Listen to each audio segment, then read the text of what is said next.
जय हिंद friends, welcome to study with Bhavna. तो फ्रेंड्स, आज की क्लास में हम शुरू करने जा रहे हैं हिंदी व्याकरण। तो बहुत बेसिक से पढ़ेंगे हम।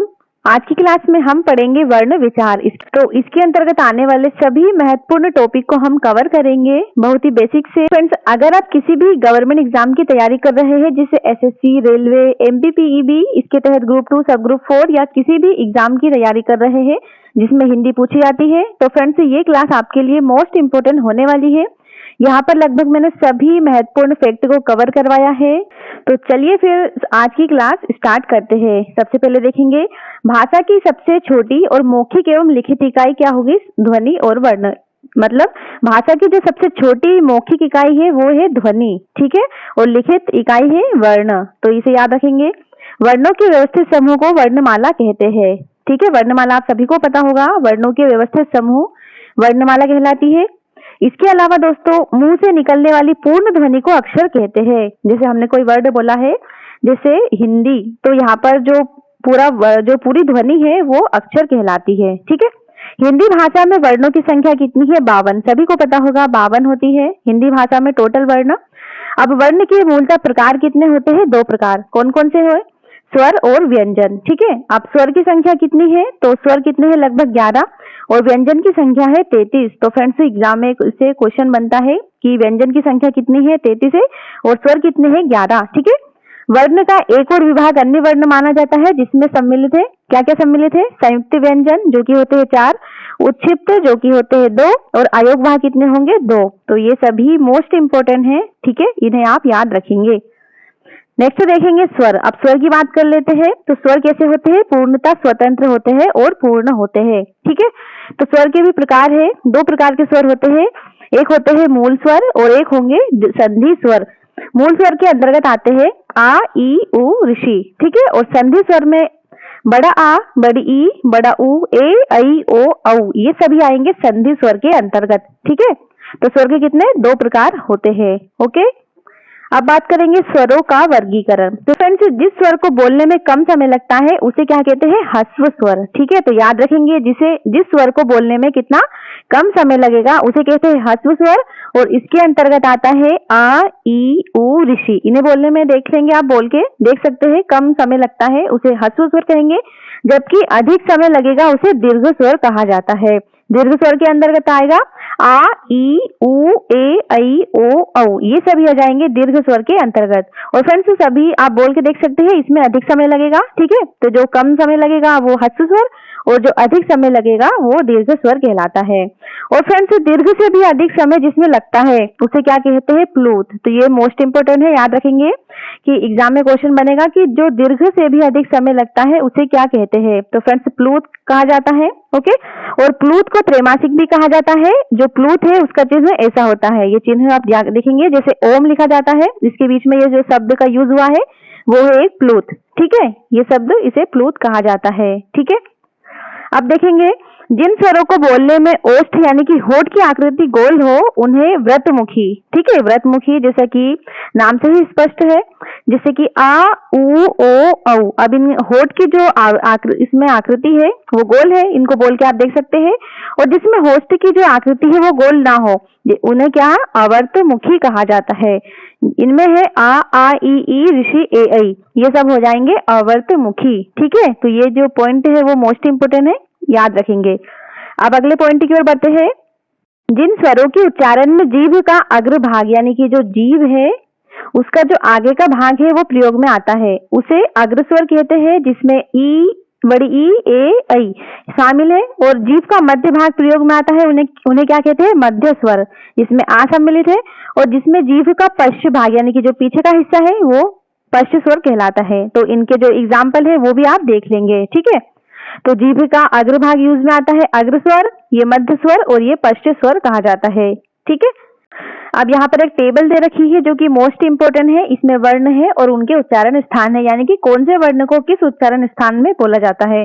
तो यहाँ पर आ को बोला जाता है कंठ से, ठीक है। कैसे बोलेंगे? आ कंठ से बोलेंगे। ये ई, ये हुआ तालु, ठीक है, आप बोल के देख सकते हैं, ई, तालु। ऋषि को बोलेंगे हम मूर्धा, जबकि उ इसको ओष्ठ से बोलेंगे, होठ से, ए ऐ इसमें कंठ और तालव्य का यूज हुआ है, जबकि ओ औ में हुआ है कंठ और होस्ट का। ठीक है, तो ये जो टेबल दे रखी है जो मोस्ट इंपोर्टेंट है। ठीक है, अब बात करते हैं व्यंजन की। अभी हमने स्वर देखा है, आई होप आपको अच्छा समझ में आया होगा। अब व्यंजन की बात करते हैं। तो व्यंजन दोस्तों अस्वतंत्र और अपूर्ण होते हैं, जबकि स्वर के कैसे होते हैं, पूर्ण और स्वतंत्र। ठीक है, तो व्यंजन के मूलतः कितने 3 प्रकार है, जबकि स्वर के 2 प्रकार थे। ठीक है, मूल स्वर और दीर्घ स्वर, जबकि व्यंजन के 3 प्रकार है, जिसमें स्पर्श, अंतस्थ और ऊष्मा आ जाता है। अब स्पर्श की जो संख्या है वो कितनी है, 25 है। अंतस्थ की संख्या 4 है, जबकि ऊष्म की संख्या 4 है। तो ये याद रखेंगे। टोटल कितने होते हैं व्यंजन, 33। ओके, नेक्स्ट है श्वास के अवरोध के आधार पर व्यंजन के कितने 4 प्रकार होते हैं। कितने प्रकार, 4 होंगे, जैसे कि स्पर्श, स्पर्श संघर्षी, अंतस्तव्य और उष्ण। व्यंजन का मूल रूप हमेशा हलंत के साथ होता है। ठीक है, हलंत यानी कि ये। ठीक है, नेक्स्ट है स्पर्श व्यंजन। तो फ्रेंड्स का से लेके माँ तक के जो वर्ण है वो स्पर्श व्यंजन कहे जाते हैं, जैसे क, ख, ग, घ, ऐसे लेके माँ तक के जो वर्ण है, का से लेके का तक के माँ तक के, वो क्या है, स्पर्श व्यंजन। जबकि जो चा वर्ग है उसको स्पर्श संघर्षी कहा जाता है। ठीक है, चा को कहा जाता है स्पर्श संघर्षी। और स्पर्श व्यंजन में 5 वर्ग और 25 वर्ण होते हैं, इसलिए इसे वर्गीय व्यंजन भी कहते हैं। ठीक है, नेक्स्ट है, अब ये एक टेबल दे रखी है जो कि मोस्ट इंपोर्टेंट है। का वर्ग में जो स्पर्श वर्ण है वो है का, ख, ग, घ, ना। उच्चारण स्थान में होता है इनका, जो का वर्ग का उच्चारण स्थान है वो होता है कंठ से। जबकि चा वर्ग यानी कि चा, छा, जा, झा, ना, इसका जो उच्चारण स्थान है वो है तालु से। ठीक है, जो टा वर्ग है, जैसे ट, ठ, ड, ढ, ना, इसे मूर्धा से बोला जाता है। ठीक है, टा वर्ग को मूर्धा से। जबकि जो ता वर्ग है, त, थ, द, ध, ना, इसे दंत से यानी कि दांत का प्रयोग इसमें होता है ता वर्ग में। ठीक है, ता वर्ग में प, फ, ब, भ, मा आता है और ये इसे होस्ट का इसमें प्रयोग किया जाता है। तो फ्रेंड्स ये जो टेबल है वो आपको याद रखनी है, एग्जाम में से एक क्वेश्चन जरूर बनेगा।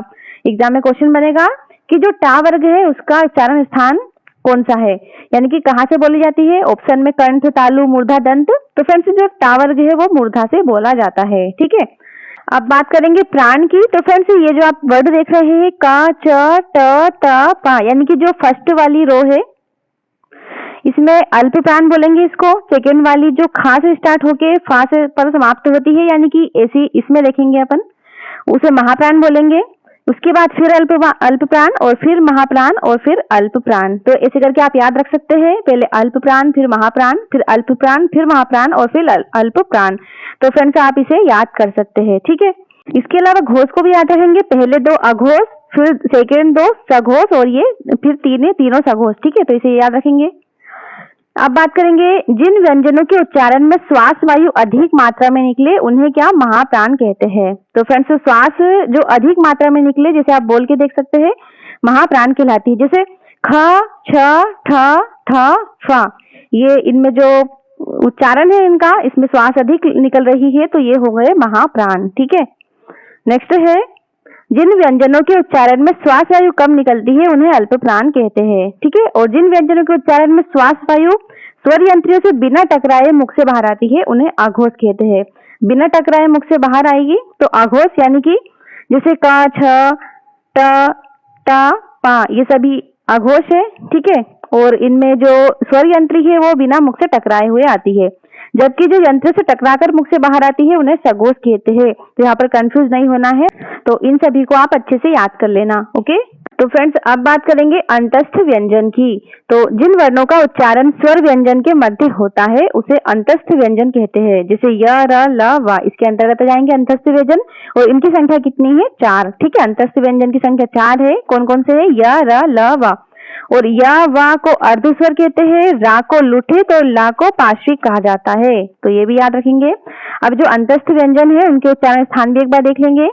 या का जो वर्ण है वो तालु से निकलता है, रा दंत, ल दंत और व दंत और ओष्ठ से। ठीक है, अब नेक्स्ट है उष्ण व्यंजन की। तो इनकी संख्या भी 4 है। अब ये उष्ण व्यंजन कौन कौन से है, श, स, स, ह, ये चारों उष्ण व्यंजन है। और ये जिन व्यंजनों के उच्चारण में वायु किसी विशेष स्थान पर रगड़ खाती है उसे उष्ण या संघर्षी व्यंजन कहा जाता है। यानी कि इनको बोलने में थोड़ा उष्मा या फिर संघर्ष होता है तो इसे संघर्ष व्यंजन भी कहा जाता है। जैसे कि श, स, स, ह। अब ये जो स है उसको तालु से बोला जाता है, श को मूर्धा, स को दंत से और ह को कंठ से। ठीक है, तो ये भी याद रखेंगे। इसके अलावा एक टेबल और है, इसमें अन्य वर्णों और देख लेंगे।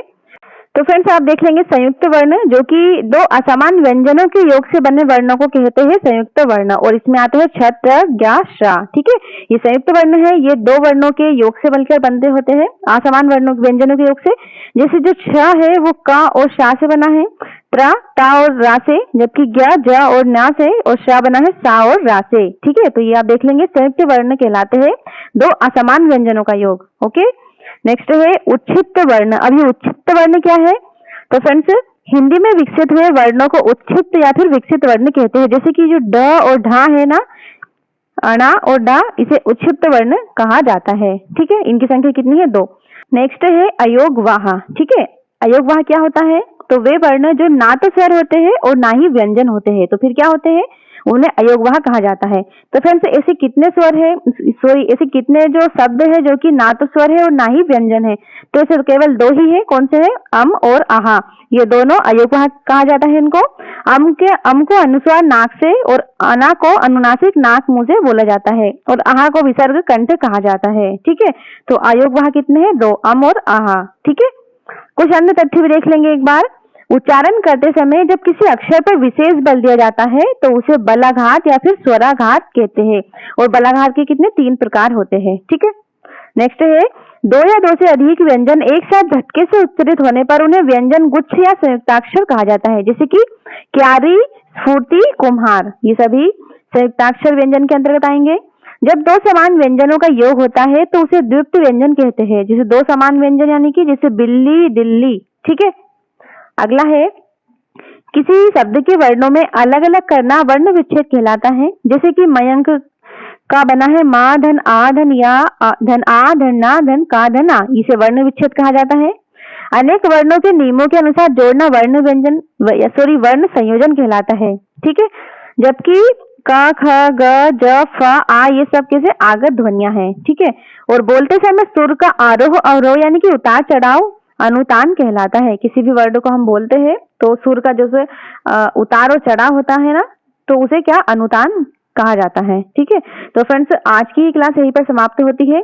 आज हमने वर्ण विचार के अंतर्गत स्वर व्यंजन सभी को देखा है, और ये जो टॉपिक है हिंदी ग्रामर का, सबसे इसकी शुरुआत यहीं से की जाती है। तो फ्रेंड्स बहुत ही बेसिक तरीके से आज मैंने आपको समझाया है। उम्मीद है आपको आज का सेशन अच्छा लगा होगा, और हिंदी ग्रामर के अगले ऐसे ही वीडियो मैं आपके लिए लाती रहूंगी। फ्रेंड्स अगर आपको क्लास अच्छी लगी तो इसे ज्यादा से ज्यादा शेयर करें, कमेंट करना ना भूलें, और इसके जो इम्पोर्टेंट क्वेश्चन होंगे उनको हम नेक्स्ट क्लास में करेंगे। तो आपके लिए मैं कल 100 से अधिक क्वेश्चन लेके आऊंगी वर्ण विचार के तहत, जिसमें स्वर व्यंजन सभी से जो आपके एमसीक्यू बनेंगे, एग्जाम में आ सकते हैं उनसे क्वेश्चन।